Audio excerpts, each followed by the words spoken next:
So I'm driving right now. I have a long drive. And you guys can totally relate. So you know when you get behind a car and they're going at a nice pace, they're not being annoying and tapping on the brakes all the time, and they're not swerving, you're like, oh yeah, we're in a groove now. And then they change lanes and you change lanes, you kind of follow each other. And then at the same point, you're like, oh, okay, I'm kind of over it. They're going too slow. I want to go faster, or, move on.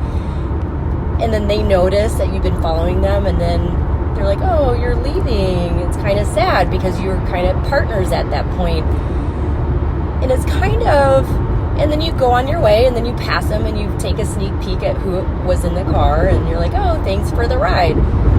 But I'm ready to move on. It's kind of analogous to relationships. You find somebody who's on the same pace as you, same vibration, and you're like, oh, okay, this is nice, and we're going nicely, and I'm going to change lanes with you. And then all of a sudden you're like, okay, I'm over it. I want to go over here and go a little bit faster. And they're still going at the same speed, and you are not anymore. So, I don't know. I just thought it was interesting that it was so analogous to relationships. When one person doesn't work on themselves and the other one does, you're going to eventually surpass them.